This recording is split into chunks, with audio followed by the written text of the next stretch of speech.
Now, President Donald Trump is taking on Big Pharma by signing an executive order to lower drug prices in the US.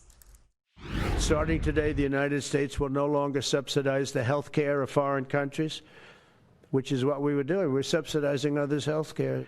And we'll no longer tolerate profiteering and price gouging from Big Pharma. But again, it was really the countries that forced Big Pharma to do things that, frankly, I'm not sure they really felt comfortable doing. And in typical Trump style, he had a hilarious anecdote explaining how much more Americans pay. Listen to this. I mean, I'll tell you a story. A friend of mine who's a businessman, very, very, very top guy. Most of you would have heard of him. A highly neurotic, brilliant businessman, seriously overweight, and he takes the fat shot drug. Very successful, very rich. I wouldn't even know how we would know this, but because he's got comments. President, could I ask you a question? What? I'm in London, and I just paid for this damn fat drug I take. I said, it's not working. He said, I just paid $88. And in New York, I pay $1,300. What the hell is going on? The fat shot. I love that. Joining me now is comedian and host of Primetime with Alex Stein. Alex, the fat shot, that's what we've got to call Ozempic from now on. It has to be the fat shot. No, Rita, I love that name, the fat shot. And this is a stat that I just read, and I cannot believe it. You know, America spends the most money on diets and diet fads and GLP-1 drugs like Ozempic, yet Americans still have the fattest biomass of any country in the world. So it's kind of insane that we spend the most on diet, but also we're the fattest country. Make that make sense, Rita.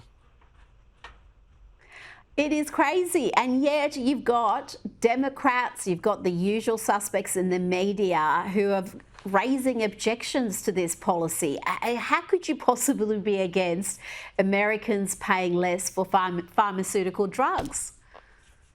No, it's ridiculous, Rita. And our healthcare system in America is so overpriced. That's all people want. We don't want free healthcare. We don't want to become Canada, but we want drugs that we can afford because we have to take them to live. So the idea that these companies are able to price gouge, it needs to stop, and Donald Trump is putting an end to it. So God bless Donald Trump for making prescription, pills more affordable for Americans. Now, the Trump administration is taking a small number of refugees from South Africa, and rather than being congratulated for this act of humanity, the administration is being attacked, surprisingly. Among those enraged is the activist Bishop Marianne Edgar Budd. You might remember her. She's the one who lectured President Trump over his immigration policies on his inauguration day. Well, the Gateway Pundit is reporting her church is ending its nearly 40-year partnership with the US government to resettle refugees because the Trump administration is classifying white South African Afrikaners as refugees that need protection, Alex. No, they do need protection. I mean, what's happening in South Africa is absolutely horrible. And so just to see these people that are part of a church that are, their whole idea is charity. It's meant to help people. But because these South Africaners happen to be white, it's clear why they don't want to help them. They don't want to help white people. So it's just a form of reverse racism. And a lot of people want to say that systemic racism doesn't exist.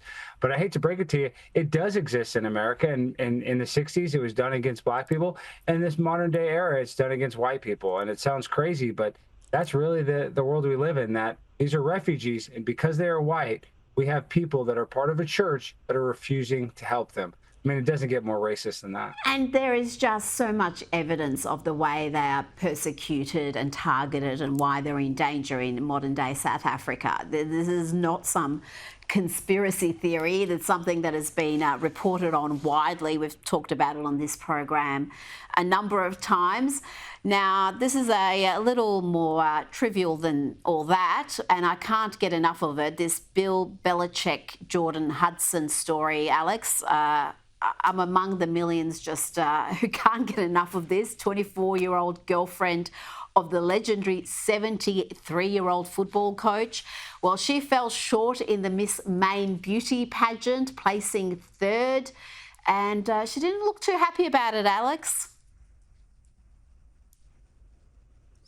Well, Rita, I love when you ask me about American football because this is a subject that I am an expert on. And Jordan Hudson, she's 24 years old. And right now, they're under a lot of scrutiny because it has been revealed that potentially Jordan Hudson actually met Bill Belichick when she was 19 years old. And that's where she first got his autograph. Of course, the CBS interview tried to ask about that. She got flustered and basically shut down the interview. Now it's also coming out that there's a famous Ring doorbell camera footage, Rita, if you've not seen it, of Bill Belichick shirtless. And supposedly they've backtracked this and they figured out that this Ring doorbell footage was taken at one of Jordan Hudson's properties that now she's able to afford. She has like an $8 million real estate portfolio. So all I'm saying is, Jordan Hudson is probably taking advantage of Bill Belichick. That is probably obvious. But listen, he's in his 70s. He wants to be with a young woman. I mean, you know, there's a price he has to pay for that. But what I'm worried about, Rita, and the last thing I'll say is, I don't know if he'll ever get to coach a game at UNC because the University of North Carolina is not okay with what's happening. I think there's a good chance that he loses his job because of this. Well, he's destroying his legacy in this. I mean, I hope he's having a good time because it's costing him plenty and more than just money. Alex Stein, it's always a pleasure. Thanks for your time.